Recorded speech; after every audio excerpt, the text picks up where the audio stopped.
tips memilih kambing yang sehat.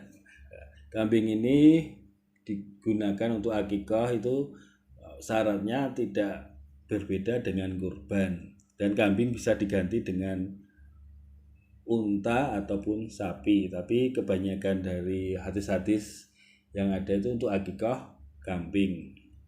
Yang pertama, sudah cukup umur dan tidak cacat, itu tidak pincang, tidak buta, dan tidak buntung. Kakinya utuh semua, kuping utuh semua, ekor.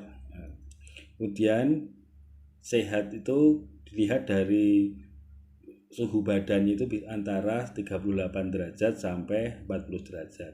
Suhu normal kambing berkisar antara 30 sampai 40 derajat Celcius.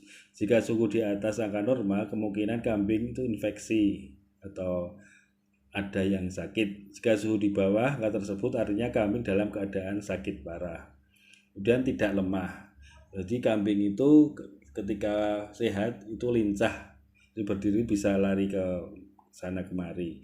Biasanya kambing yang sakit tidak mampu berdiri secara kokoh.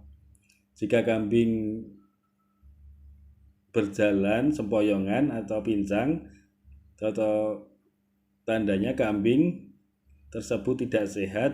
Pada kasus yang parah, kambing malah tidak bisa berdiri sama sekali atau hanya diam dalam posisi tidur. Itu kambing yang lemah itu biasanya sakit. Kemudian tidak nafsu makan. Kehilangan nafsu makan dan minum juga menandakan kondisi kesehatan kambing yang buruk. Biasanya gejala ini dibarengi dengan intensitas kertukan gigi kambing yang semakin sering. Kemudian tidak mengalami masalah kulit. Kambing yang sehat memiliki kulit dan bulu sehat pula. Hindari membeli kambing yang bulunya rontok, memiliki kudis, bernanah hingga dikerubungi lalat. Kambing yang sehat ditandai dengan buang air normal. Kambing yang sakit biasanya mengalami masalah buang air, baik buang air kecil maupun besar. Jika kambing kesulitan buang air kecil, bisa jadi tandanya dehidrasi atau masalah batu ginjal. Selain itu, kambing yang sakit akan menghasilkan bentuk feses yang cair atau mencret, tidak bulat menyerupai pil seperti biasanya. Kemudian kambing itu bersuara aneh. Kambing termasuk dalam binatang yang tidak banyak mengeluarkan suara. Jika kambing mengembik terlalu sering, bisa jadi kambing tersebut sedang lapar, haus, memasuki kawin ataupun sakit. Nah, itu ciri-ciri kambing yang sehat yang bisa digunakan untuk akikah. Kemudian tahapan penyembelihan. Saat menyembelih, berikut ini ada doa yang kita panjatkan. Bismillahirrahmanirrahim. Allahumma minka wa ala Allahumma taqabbal min hazi akikatu. Kemudian sebutkan nama si bayi. Artinya dengan menyebut asma Allah, Allah yang maha besar, ya Allah, dan untukmu ya Allah, terimalah dari kami nilai hakikahnya. Kemudian sebutkan nama bayi, bin atau bin untuk anak laki-laki dan binti untuk anak perempuan, karena nanti di akhirat kelak kita akan dipanggil sesuai nama kita dan nama bapak kita. Kemudian rangkaian akikah itu cukur rambut hingga gundul.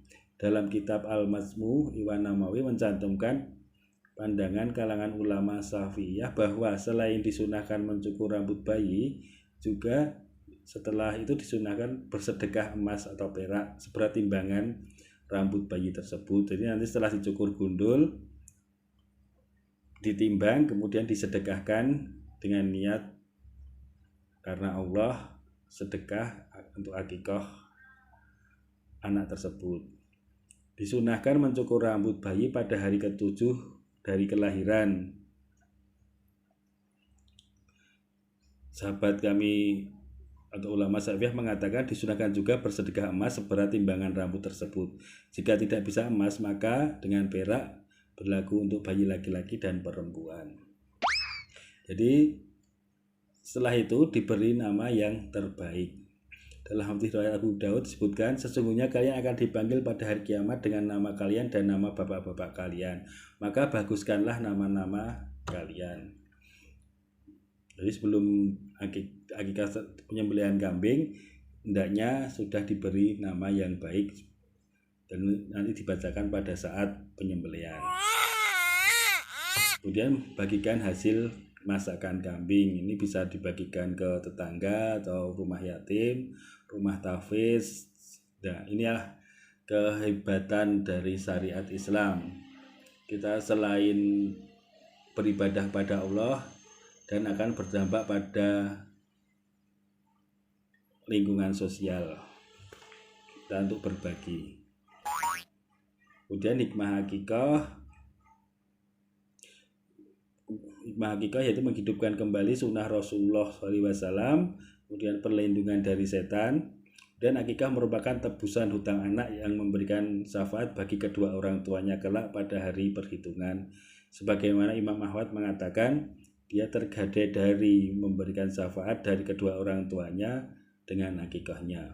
Merupakan bentuk taqarrub atau pendekatan pada Allah Subhanahu wa taala sekaligus sebagai wujud rasa syukur karunia yang dianugerahkan Allah Subhanahu wa taala atas lahirnya sang anak.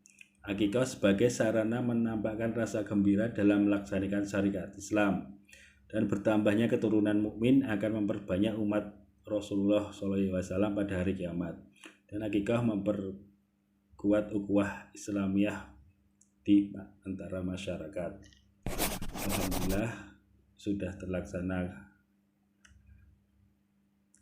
akikah, semoga bisa bermanfaat untuk masyarakat dan terciptanya hubungan sosial yang baik, karena Islam mengajarkan hubungan sosial yang baik untuk mengharap ridho Allah Subhanahu wa taala. Terima kasih. Assalamualaikum warahmatullahi wabarakatuh.